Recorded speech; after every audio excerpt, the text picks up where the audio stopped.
Swayam Prabha. Digital India. Educated India.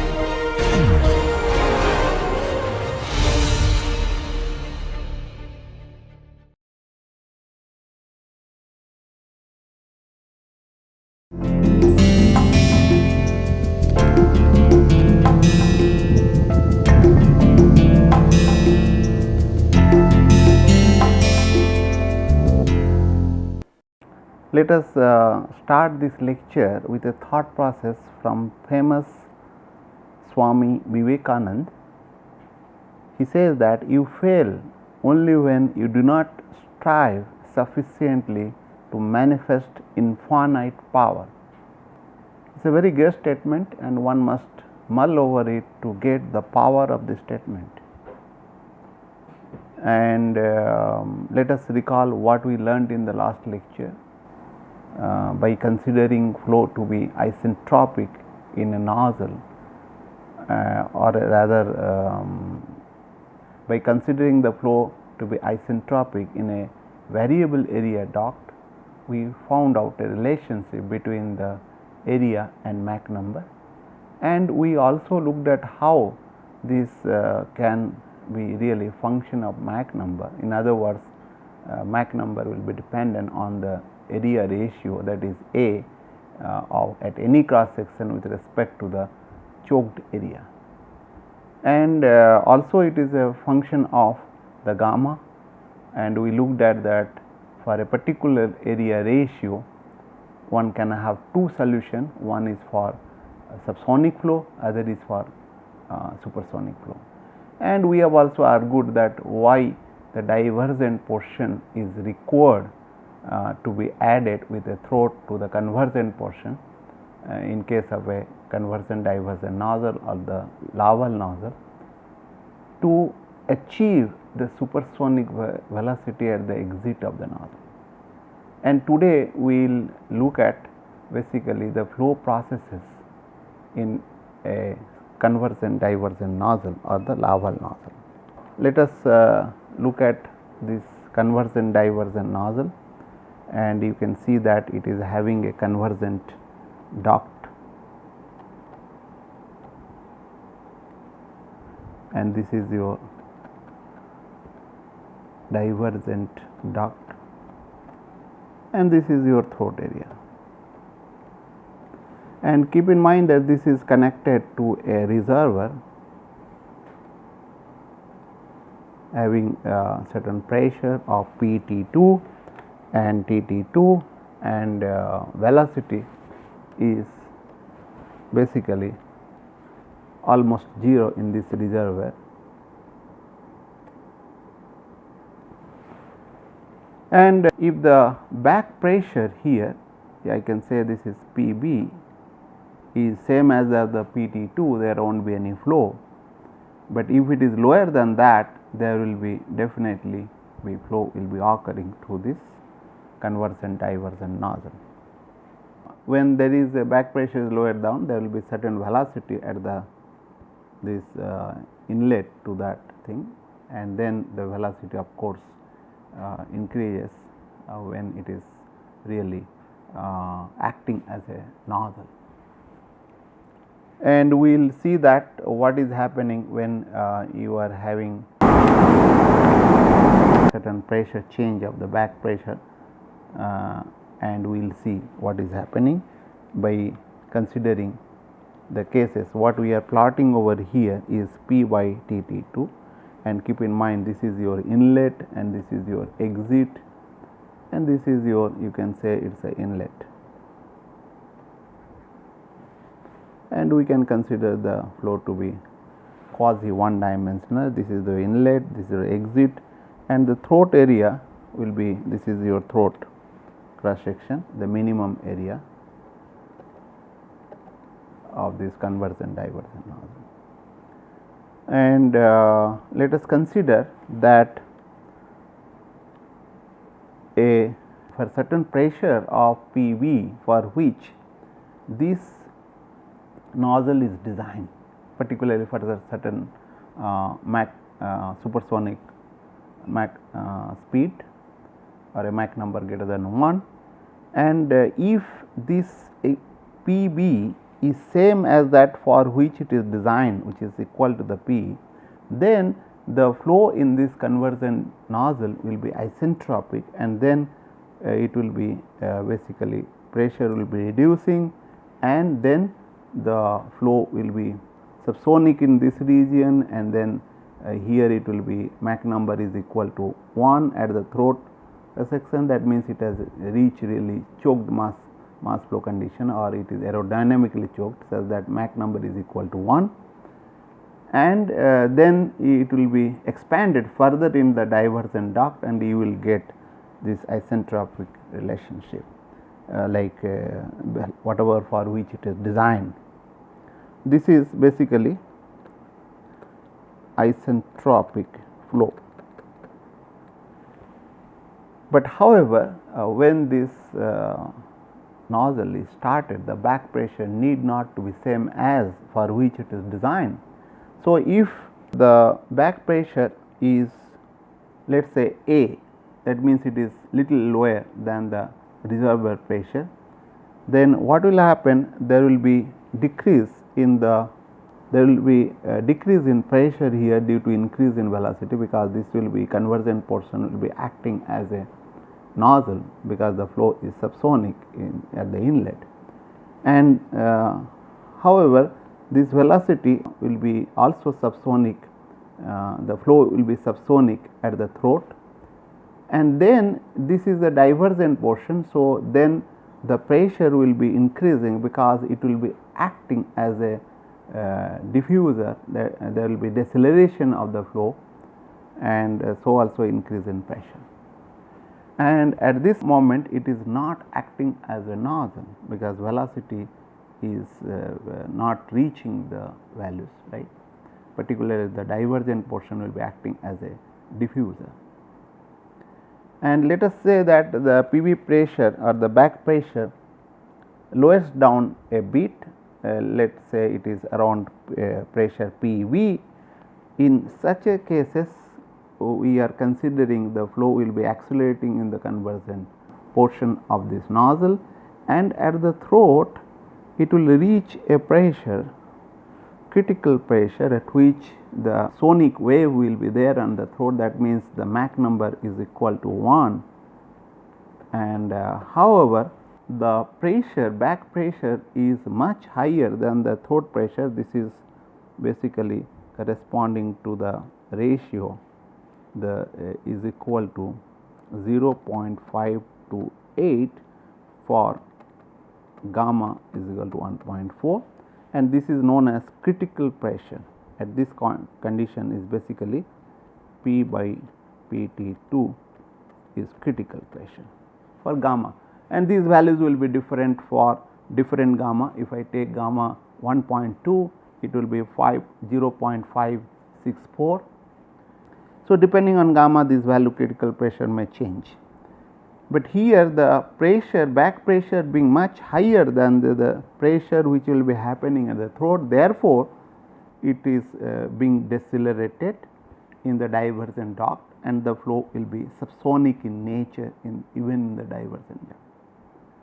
And although the throat has reached the Mach number equal to 1, but if the pressure is lowered down further such that it will reach the PV as a C here, and such that the keep in mind this PC, the back pressure at the corresponding to this point C is lower than the throat pressure. So, therefore, the flow is accelerated till the throat, and it is accelerated further in the divergent portion, and such that it has the pressure is goes with the isentropically and reaches a much lower pressure than that of the back pressure or the exit pressure at the in this nozzle. As a result, what will happen? This pressure is lower, and it has to undergo a shock to be formed in the nozzle itself. This is your shock, normal shock. And as you know, after downstream of this normal shock, the flow will be subsonic, and this divergent portion of the nozzle downstream of the shock will be acting as a diffuser, because the flow is subsonic and there is an increase in area, and such that there will be also increase in pressure. That means the location of this shock is decided by how much the total pressure increase across the shock plus the increase in pressure due to the deceleration of the fluid in the divergent portion. And if you lower this back pressure further, let us say to a point D, where the shock has now moved from the interior of the diverging portion to the exit of this nozzle almost. Of course, in between the shock can be moving toward the nozzle exit as the back pressure keeps on decreasing, right, and such that this normal shock is being formed here. But if you lower the back pressure further to the E, you may find that again there is a shock will be now becomes exiting out of the nozzle, and but it is attached to the nozzle wall at the exit point, and this shock will be formed, and this is basically the oblique shock.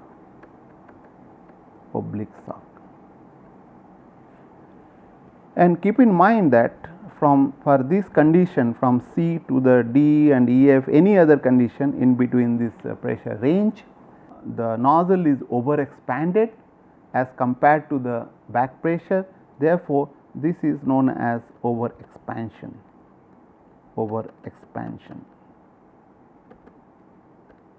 And if of course it reaches the same pressure for which if the back pressure reaches the same pressure for which this is designed, that is PE, then you will get the isentropic flow in this nozzle, of course except the boundary layer. There will be definitely boundary layer, and except that region other places it will be isentropic in nature. And generally for accelerating flow, the boundary layer thickness will be much lower and which will be closer to the wall of the nozzle. So, if the back pressure lowers down below the pressure E, then you will see that it will be reaching the exit pressure will be equal to the PE, and which is much higher than the back pressure. Therefore, there is a chance that there will be gas will be further expanded the downstream of this nozzle or beyond the exit, and there will be fan expansion fan which will be coming over here, and through which it will be there, and these are known as expansion fan.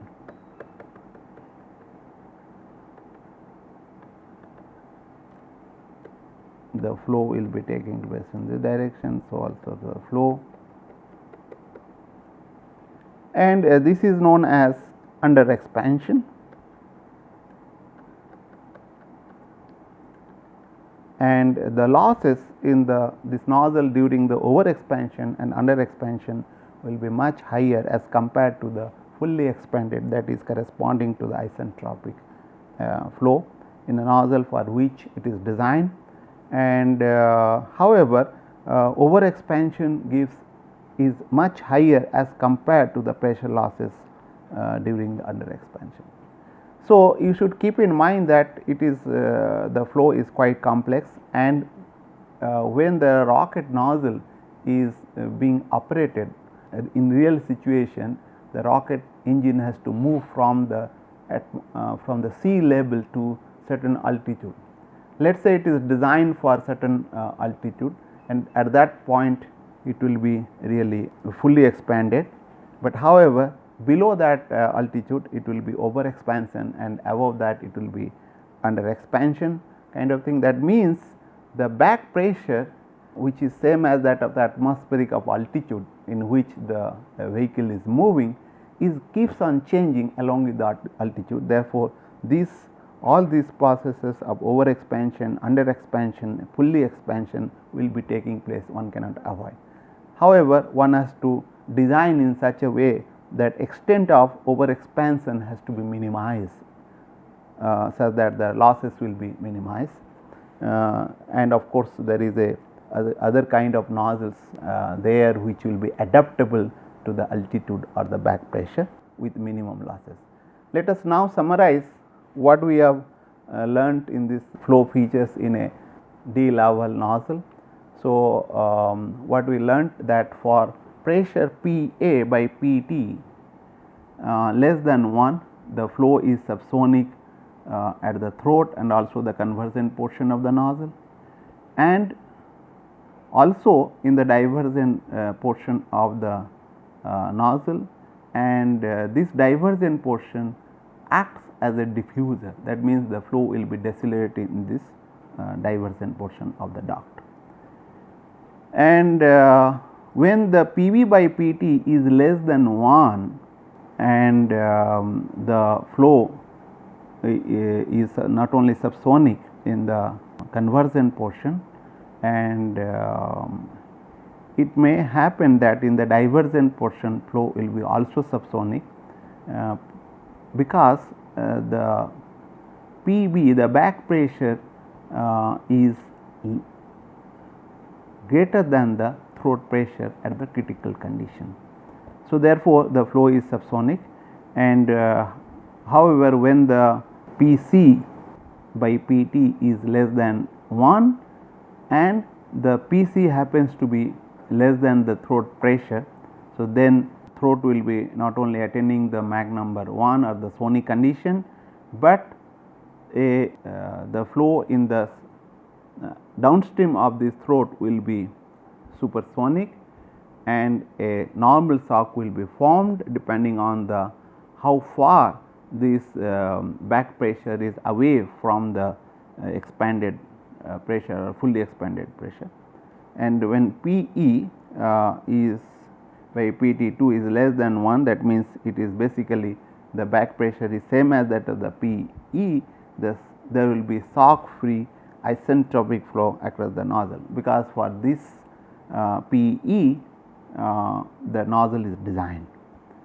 And when the P by P2 is between this design back pressure and it is greater than the PB or PC, then the normal shock and oblique shocks are formed, and we call it basically over expansion.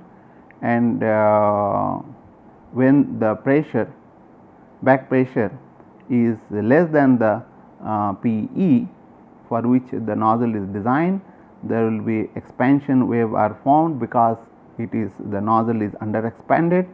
So, that we have seen, this is the regime what one has to, these are the regimes a convergent divergent nozzle experiences during the flight along with the altitude of that we have already discussed.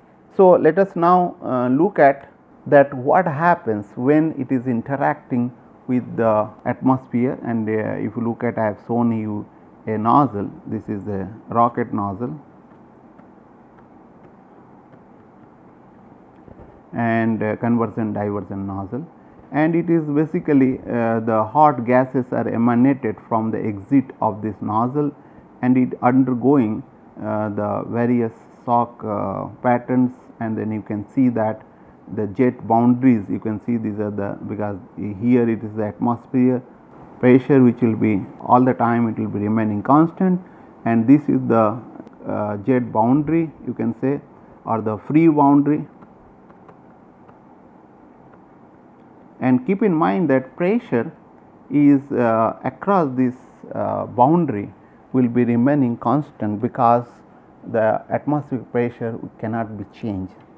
So, hence the jet boundary P must be equal to the P infinity, that means P A is equal to P infinity, and that is the condition on which we will be looking at it. Keep in mind that we will have to see that how does this shock which will be emanated from the exit of this nozzle will be interacting with the free boundary. And let us consider a case what is happening. All of you might be knowing that the shock, whenever it will be impinging into the wall or the solid wall, then naturally it will be reflected back as a shock itself. And so also the expansion wave, when it is impinges into the solid wall, it will be reflecting by the expansion waves. But let us see that what happens with a free boundary, whether this same thing will be happening or not. Let us consider that a shock wave on an isobaric boundary, because the atmosphere pressure remains constant, therefore we call it, it will be remaining constant. Let us say that this shock is emanated from a nozzle, and then it is incident shock impinging into the boundary, and this is your free boundary and having the pressure P infinity. And as you know that when the flow passes through oblique shock or a normal shock, what will happen, there will be increase in pressure. That means the P2 will be greater than the P infinity. And if you look at the downstream that in the whenever it will impinging that, then in this place the P3 will be really the less, P3 is less than the P2. Therefore, there will be an expansion wave which will be taking place such that the P3 will be attaining the P infinity to keep this preserve that pressure to be same or isobaric in nature. So, and another thing you can also observe, there is a change in the boundary of that, the boundary turns upward, and as the fluid is moving this way, and therefore, this is happening that whenever the shock is impinging into a jet boundary, then the expansion wave is reflected back. So, therefore, this is just opposite that what is happening on the wall. So, this is very interesting, you should keep in mind, because this is required to understand, to look at what are the shock structures happens when it is under expanded and over expanded, that we are going to discuss in the subsequently. So, let us look at this expansion wave on a isobaric boundary. In this case, let us say that this is basically a expansion waves which is emanating from the exit of a nozzle, expansion waves, and when it is impinging into this jet boundary,